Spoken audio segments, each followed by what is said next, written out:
오늘 변수될 인물 세 번째 인물 배종찬 소장님께서 준비를 해주셨다고요. 네, 한동훈 비대위원장입니다.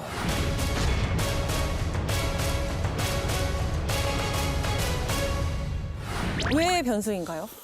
저는 이번 총선을 한동훈 비대위원장의 경쟁력이 당으로 얼마나 연결되느냐 여기에 다 달려있다고 보거든요. 총선은 한동훈에 달렸다. 한동훈에 달렸다. 총선에 승부를 쥐고 있는 한 위원장에게 들려줄 노래는 예. 준비되셨죠? 윤종신의 제가 좋아하는 가수입니다. 오르막길. 오르막길. 예. 가파른 오르막길은 아니고. 가파릅니다. 제가 트로트 전문인데 또 우리가 판도라에서 트로트를 하기 좀 그렇지 않습니까? 그래서 네, 오르막길. 외모는 성악인데. 네. 아니, 트로트한 나는 뭐가 되라고. 그 대단한 트로트였죠. 네. 발라줄 줄 알았어요. 네. 네. 한 위원장에게 들려줄 노래 바로 들어보겠습니다. 이제부터 웃음기 사라질 거야. 이제부터 웃음기 사라질 거야. 가파른 이 길을 좀 봐. 가파른 이 길을 좀 봐. 그래 오르기 전에 미소를 기억해 두자. 4월 10일 이후에 제 인생이 좀 꼬이지 않겠습니까? 이기든 지든. 오랫동안 못 볼지 몰라 못 볼지 몰라 Everybody 한 걸음만 더 네. 그 자리가 김근식 교수님이 앉던 자리였어. 자리가 그렇네요. 김근식 교수의 후계자네. 이 자리가 좌불안석이네요. 잘 부르시는데요? 잘했어요. 김구식 교수 못했나요? 나는 반응 최고였지. 아니 근데 왜 오르막길을? 세 가지로 분석을 해봤는데 예. 한동훈 비대위원장에게는 이번 총선을 생각해 보면 말 그대로 승리 지향해야 되는 당선 지향해야 되는 그런 이제 이 선거가 되는 거죠. 그만큼 이제 오르막길이 되는 겁니다. 예. 오르막길. 중요한 건 오르막길이라는 게 지금 가사에도 나오다시피 힘든 길이에요. 이 힘든 길을 한동훈 위원장이 반드시 이겨내야만 본인의 미래가 또 기대를 할 수가 있는 것이거든요. 그만큼 세 번째로는 잘해야 된다. 잘해라. 잘 못하면 어떻게 되는지 알지 하는 의미심장한 노래가 되는 거예요. 근데 저는 이제 한동훈 비대위원장이 사실 나이 빼고 외모 빼고 하면은 윤석열 대통령하고 스타일이 너무 똑같다고 생각하거든요. 공격적이잖아요. 윤석열 대통령도 근데 매사 공격적이 심지어는 이념 전쟁 또 오히려 요청을 하는 그런 정도로 이제 공격적인데 한동훈 위원장도 굉장히 공격적이고 항상 타겟을 설정을 하고요. 지금까지 이 국정기조, 잘못된 국정기조를 바꿀 것 같지가 않아요. 그럼 결국은 죽비를 때려야 되지 않습니까? 그분이 매번 때립니까? 이재명 대표 얼마나 말이 바뀌었는지를 한번 비교해 봐주시기 바랍니다. 이재명 대표의 하는 말을 어떻게 국민이 믿을 수 있겠는지 저는 의문이고 다른 걸 다 떠나서 이 중요한 선거 제도가 이재명 대표의 마음에 달려있다는 게 이게 말이 됩니까? 자신들한테 불리하거나 곤란한 것도 민주당이나 이재명 대표를 끌어들여가지고 누가 진짜입니까 이런 식으로 대응도 불리한 것도 그렇게 대응해버리는 그래서 매우 공격적이기 때문에 저는 조금 이런 정치가 성공하지는 못한다고 보는데 현실적으로는 하여튼 한동훈 효과가 나타나고 있는 거예요. 이건 거꾸로 얘기하면 뭐냐면 민주당이 뭔가 못 보여줬다는 거예요. 걱정으로 좀 귀결이 됐지만 하나씩 좀 풀어가 보면은 일단은 한동훈 위원장의 본인의 지지율이 높아진 거, 본인의 주목도가 높아진 건 일단 팩트인 것 같아요. 그렇죠? 여론조사 그렇죠. 수치로도 확인이 되고 네. 있는 상황이고. 뭐 이른바 뿜뿜 현상이죠. 이렇게까지 정치에 입문한 사람 중에서 세간의 또 유권자들의 국민들의 주목을 많이 받았던 정치인이 있을까요? 없어요.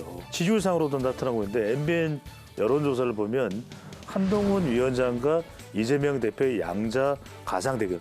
이 결과를 보면 한동훈 43%, 이재명 36%예요. 이재명 대표를 앞서는 그런 결과가 나왔는데 이건 3S 현상입니다. 첫 번째로는 스마트, 똑똑하다, 정말 영리하다. 이거는 인정할 수 있는 부분이잖아요. 네. 그다음 두 번째 S는 뭐냐면 스피치, 말을 잘해요.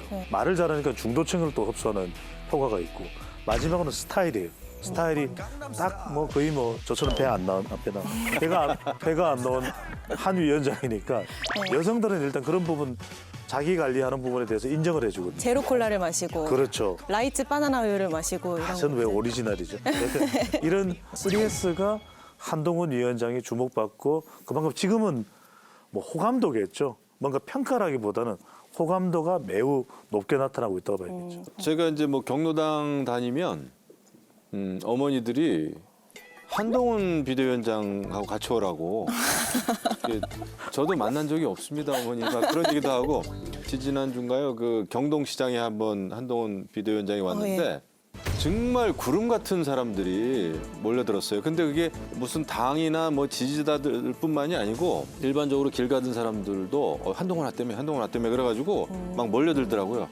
그래서 한동훈 신드롬이 분명히 있긴 있다. 한동훈 효과가 있어요. 근데 총선은 지금 60일 남은 이제 단기전이 돼버렸거든요. 그리고 한동훈 위원장이 상황 자체, 시기 자체가 단기전을 치르는 이 비대위원장이에요. 예. 그래서 저는 총선 이후에 긴 호흡으로 중장기적으로 한동훈이라는 분이 정치인으로서 어떻게 될지의 문제에 대해서는 저는 큰 점수를 주고 싶지는 않아요. 팔도 사나이라는 이제 별칭이 생길 정도로 팔도를 다니면서 천하의 이해창 총재 이후에 최고의 지역마다 연고를 강조했던 예. 지금은 거의 사라져버리는 옛날의 연고 강조 구태를 다시 시전하시고 예. 그리고 이 정치개혁 공약이나 혹은 이제 정책 공약 많이 내지도 않았지만 그런 것들도 사실 재탕 삼탕이거나 현실성이 떨어지거나 뭐 이런 거거든요. 국민의 입장에서는 유일한 희망이죠. 아까 제가 견인차라는 표현을 썼는데 견인차 역할을 해줄 수 있는 정치인은 한동훈 비대위원장밖에 없습니다. 나머지 잠재 주자들은 이 정도 지지율이 나오지 않고 있기 때문에 아직까지 총선 얼마 안 남았는데 단기적인 어떤 이런 이벤트에서는 한동훈 효과가 국민의힘에 좀 긍정적으로 영향을 미칠 가능성이 있기 때문에 민주당이 경계해야 된다. 생각보다는 그렇게 만만한 정치인은 아니다라고 좀 봐야 된다고. 같은 말씀이시네요, 사실. 그런데 조금만 추가하자면은 여기에 심각한 고민이 있는 거죠. 심지어는 대통령 지지율하고 한동훈 위원장에 대한 평가는 디커플링, 이제는 연동이 안 되고 있어요. 그럼 적어도 총선을 치르기 위해서는 국민의힘 지지율과는 연동이 돼줘야 되거든요. 근데 예. 한동훈 위원장으로서는 나를 보고 한 위원장을 보고 표를 찍게끔 만들어야 되는데 그게 이제 앞으로 남은 시간 동안 가능하냐, 이게 핵심인 거죠. 공천 얘기부터 한번 해볼게요. 국민의힘이 공천 작업이 한창인데 부적격자 29명을 확정을 했고요. 서병수 의원, 김태호 의원, 조혜진 의원, 영남 중진들에게 낙동강 벨트로 지역구를 옮겨달라고 요청을 했습니다.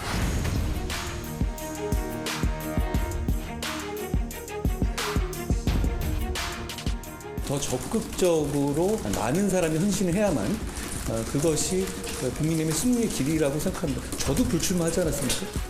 낙동강 벨트를 총선 승리의 교두보로 만들어 달라는 당의 명령을 겸허하게 받아들입니다. 역대 선거에서 언제나 우리가 낙동강 벨트 쪽에 걱정들을 많이 하고 어떻게 하면 거기서 바람을 제대로 차단하거나 우리에게 승리로 이끌 수 있을까? 수용을 해주면 당의 총선 승리에 큰 도움이 되리라고 저는 생각을 합니다.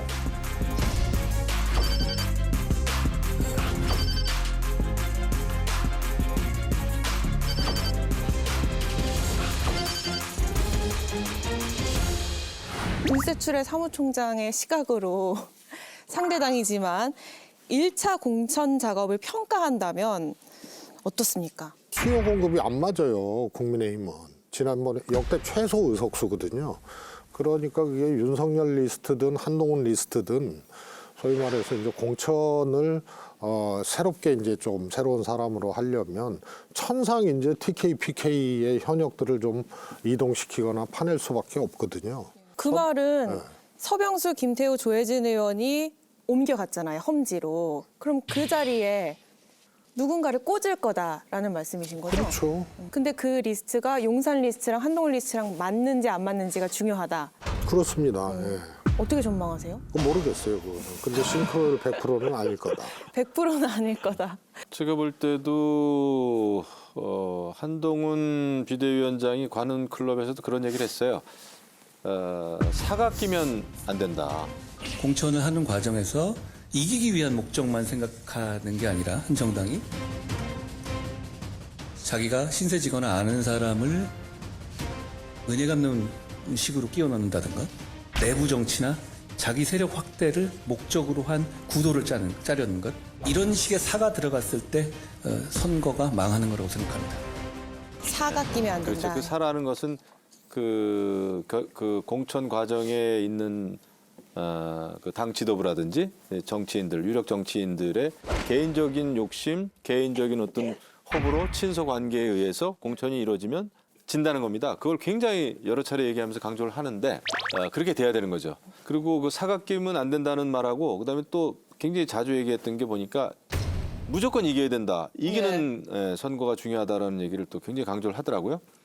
그리고 그만큼 이번 총선의 승리가 전 이 나라를 위해서 국민의힘의 승리가 아니라 이 나라와 이 동료 시민을 위해서 정말로 중요하고 필요하다고 생각합니다.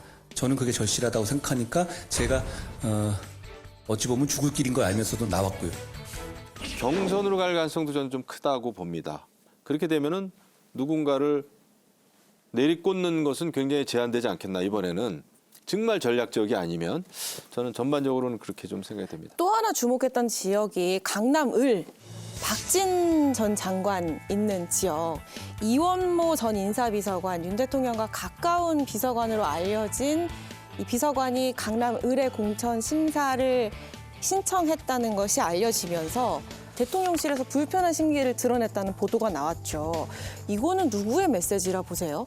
대통령의 메시지겠죠. 대통령의 메시지다. 그리고 그럴 나서 수밖에 없는 것이 결과적으로는 도전자 이미 국민의힘의 텃밭인 곳의 현역은 자리를 이제 좀 비워줄 때이다라는 메시지가 나오는 것이겠죠. 그 이야기는 한동훈 위원장이 충돌할 수는 없고 충돌이 아닌 절충으로 가야 되거든요. 그래서 TK와 강남의 경우에는 부분적 전략 공천을 수용할 수밖에 없는 상황인 것이고 그다음에 PK 경우에는 부분적 전략 공천 플러스 권역 내 험지 출마가 가능해지는 것이죠. 예. 민주당 현역 의원이 있는 곳에는 권역 내에 중진이 그쪽으로 옮겨서 출마해라. 그러면 그 지역을 비운 곳을 전략 공천할 수 있거든요. 전반적으로 충돌이 아니라 절충이 될 수 있는 이유는 뭐냐면 수시 영전이 되는 거죠. 수도권은 시스템 공천 기본적으로 강남만 제외하고 그다음에 TK와 PK, 영남 그리고 강남은 이 전략 공천으로 간다. 이게 이제 기본 원칙에 이미 물밑 합의가 어느 정도 절충이 됐다. 충돌을 피하기 위해서. 아니 그러면 현역인 박진 전 장관이 물러나고 거기다가 우리 전략 공천할 수 있게 공간을 만들어줘라는 메시지라는 건데 답변을 한 건 이원모 전 비서관이었어요. 그 이원모 비서관은 그렇게 얘기할 수밖에 없을 거요. 저는 죽어도 강남을을 사수하겠습니다 얘기하면은 정말 욕심 많은 지금 현역 의원은 아니지만은 대통령실에서 일을 했던 측근 아닙니까 대통령의 그렇죠 복심일 수도 있고 그런데 강남을을 고집한다는 얘기를 할 수는 없을 겁니다. 그래서 저는 강남 지역도 만약에 선수가 2명 또 3명 되면 경선으로 갈 수도 있다 저는 생각을 합니다. 예. 첫 반발이 나왔어요. 공천 부적격자 29명 확정이 됐는데 강서을 출마를 노렸던 김성태 전 원내대표 윤핵관이 자신을 표적 삼아 떨어뜨렸다라면서 강하게 반발했습니다.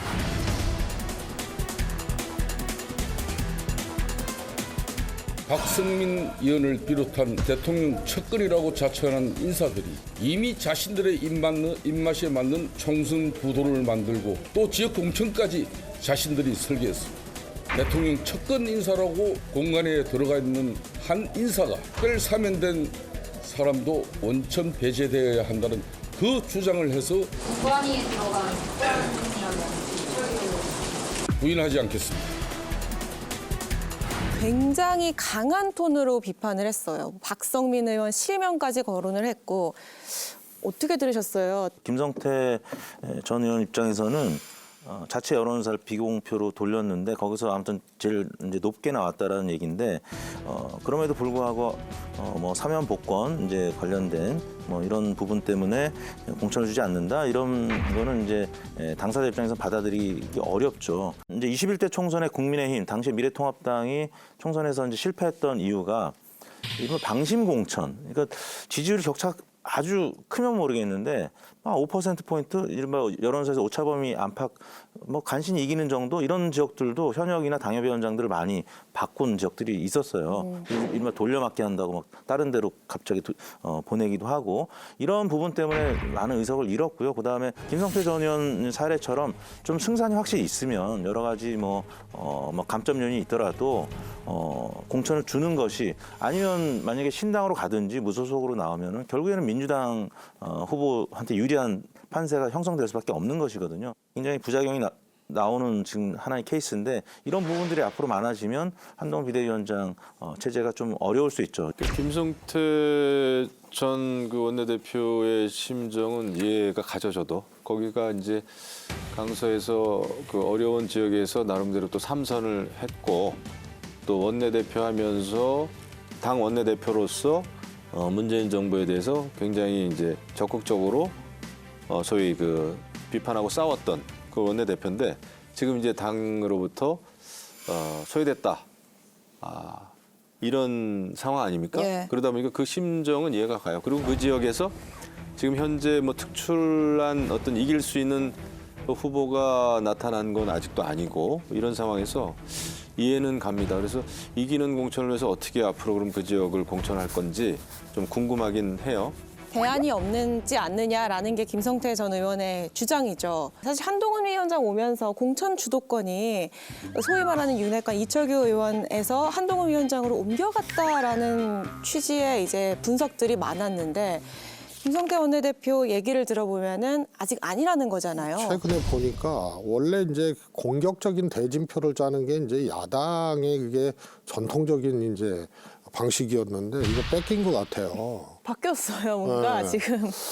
그러면서 이게 뭐 혁신까지는 아니더라도 기존 뭐 정치인들에게 뭔가 이제 기득권을 뺏는 이런 걸로 이제 비춰지는 거거든요. 그거를 관통하는 게 공교롭게도 이걸 실제로 계산하면서 하는지 몰라도 버리는 지역은 확실히 버리고 공격적 대지표를 짠다. 그게 이제 김경률 위원 같은 경우가 이제 그런 거고요. 사실 뭐 윤희숙 의원이 여기 임종석하고 성동에서 붙어도 제가 보기엔 승산은 윤희숙 의원이 별로 없어요. 그래서 조금 어려운 지역 버리는 지역은 거기서 새로운 뉴스나 새로운 이슈 그다음에 이 대진표를 끌고 나가는 이런 이제 효과를 거두는 거고요. 그다음에 있는 의석은 당연히 놓치지 않겠다. 그게 낙동강 벨트 이런 거거든요. 그래서 만약에 그 서병수 의원이 떠난 그 지역에 김태우 의원이 떠난 그 지역에 과연 국민의힘이 이분들이 떠났기 때문에 그러면 질 거냐. 그렇지 않은 지역이거든요. 그 대신 낙동강에 가서 민주당 현역 있는 데 붙인단 말이에요. 그래서 그거는 이길 수도 있고 질 수도 있는 거고.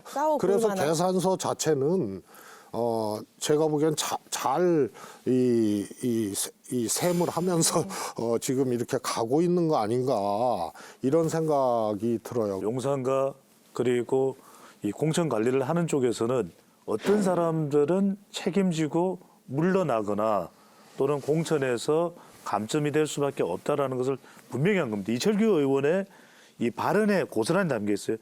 책임 있는 중진, 책임 중진 안 된다. 김성태 전 의원 중진 의원이었어요. 예. 그 이야기는 이 부분에 대한 것은 이미 판단 기준이 내부적으로 있는 겁니다. 하지만 표면적으로는 대통령 대담에도 나오지만 한동훈 비대위원장이 주도한다. 이미 물 밑에서는 절충이 됐고 이런 반발을 관리하는 국면으로 접어들고 대응하는 쪽으로 협의가 되고 있다. 이렇게 볼 수밖에 없는 거죠. 예. 저희 지금 총선 변수 인물 한동훈 비대위원장 이야기를 해보고 있는데요. 앞서서 윤석열 대통령 얘기할 때 이 신년 대담 얘기를 했잖아요. 근데 공교롭게도 같은 날 한동훈 비대위원장은 관훈 클럽 초청 토론회가 열렸습니다. 굉장히 오랫동안 많은 얘기를 했어요. 질문도 많이 받고. 4월 10일 이후에 진짜로 뭘 해야 될지에 대해서는 정말 생각해보지 않고 있습니다. 입장 바꿔 생각해보더라도 4월 10일 이후에 제 인생이 좀 꼬이지 않겠습니까? 이기든 지든. 저는 그걸 알고 나왔습니다. 그렇기 때문에 그 이유는 정말 생각하지 않고 있습니다. 그러니까 그때 인생은 그때 생각해보죠. 일단 그 4월 10일 총선 전에 본인 자기 스스로를 다 소진시키겠다. 예. 그다음에 그 총선 이후에 자기 인생은 생각해 본 적이 없다. 이기는 선거 반드시 하겠다고 그러는데 그 자세도 좋다고 봐요. 근데 그 질문은 그 답변 어떻게 들으셨어요? 4월 10일 이후에 그러니까 대권 도전할 의향을 물으니까 4월 10일 이후에 제 인생이 꼬이지 않겠나요? 이기든 지든.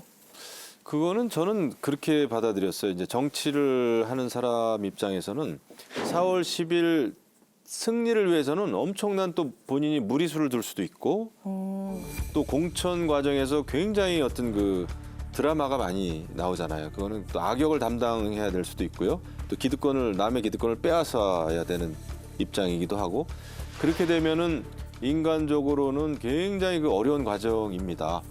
또 대통령하고의 솔직히 말해서 충돌이 있었잖아요. 예. 저는 그거 완전히 봉합됐다고 보지 않습니다. 그렇다고 한다면 4월 10일 이후에 한동훈은 본인 스스로 생각해도 어떤 운명을 맞을지 본인도 모르죠. 아마 두려울 수도 있어요. 그런 거를 총체적으로 표현한 그 표현법이 아닌가 생각하죠. 저는 윤석열 대통령이 총선에 이기든 지든 한동훈 위원장이 꼬이는 이유라고 봐요. 왜냐하면 지면 대통령에게 맡아서 잘하겠다고 약속을 드렸는데 본인의 그 책임을 다하지 못했기 때문에 총선에서 지면 물러나는 책임을 져야 되고 언제 돌아올지 모르는 물러나는 책임을 져야 되고 이기면 대통령보다도 저 존재감이 뿜뿜하는 것이 임기 3년이나 남아있는 대통령에게 얼마나 큰 부담이 될까. 윤석열 대통령에 대한 책임과 부담 때문에 저는 총선에 이기든 지든 꼬인다는 이야기를 한 것 같고요. 그럴 수밖에 없고 저는 가장 인상적이었던 것은 만약 이재명 심판이라고 하는 한 위원장이 이 설명하고 있는 총선 성격을 분명히 한 것이 바로 관훈 토론이었어요. 만약에 검찰 독재였다면 지금 이재명 대표는 감옥에 있을 겁니다. 이렇게 이야기를 하는 거는 만약 검사 독재가 있다면 이재명 대표는 지금 감옥에 있을 겁니다.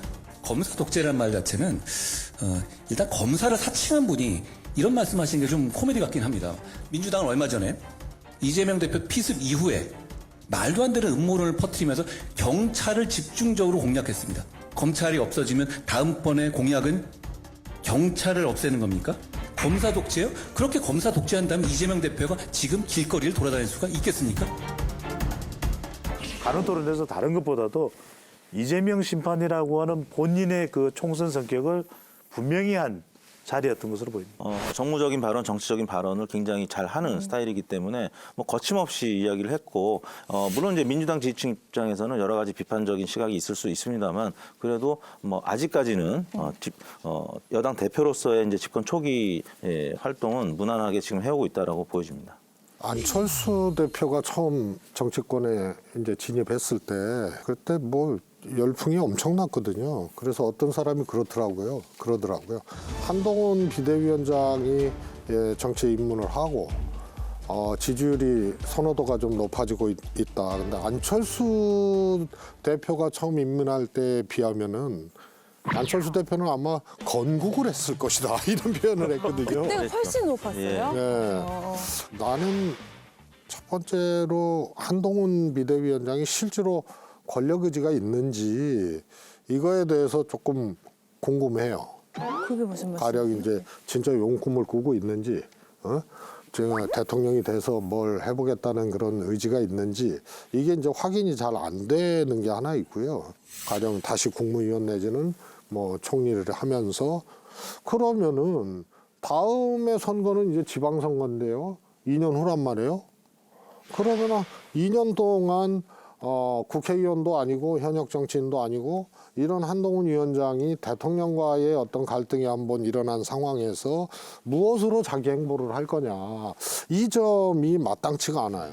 국무위원이나 다른 거를 안 하고 그냥 자연인 한동훈으로 있다가 다시 또 어느 시점인가 온다 그러면 그때는 또 중고신인이 되거든요.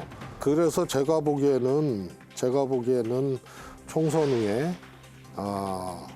당대표도 아니고 현역 국회의원도 아니고 이런 그러나 정치에는 입문한 격이 돼버린 한동훈 위원장이 그냥 다시 못 돌아올 수도 있다 이런 생각이 들어요. 아마 그런 걸 포함해서 제 인생 꼬이지 않겠습니까 이렇게 얘기를 한 거 아닌가 싶습니다. 마무리를 해보도록 하겠습니다. 총선에 변수될 인물 한동훈 비대위원장 꼽아주셨는데요. 한 비대위원장이 총선 승리하려면 네모하면 된다에 한마디. 한동훈 비대위원장이 총선 승리하려면 국민만 보고 가면 된다. 네, 지금처럼 하면서 개혁을 하면은 이길 수 있다 생각합니다. 지금처럼. 여당 내 야당 역할을 해야 된다. 쓴소리 계속 해야 되고 윤석열 대통령의 관계 뭐 때로 충돌이 있을지라도 계속 담대하게 나아가야 된다라고 생각합니다. 길게 보지 말아라. 단기전이다.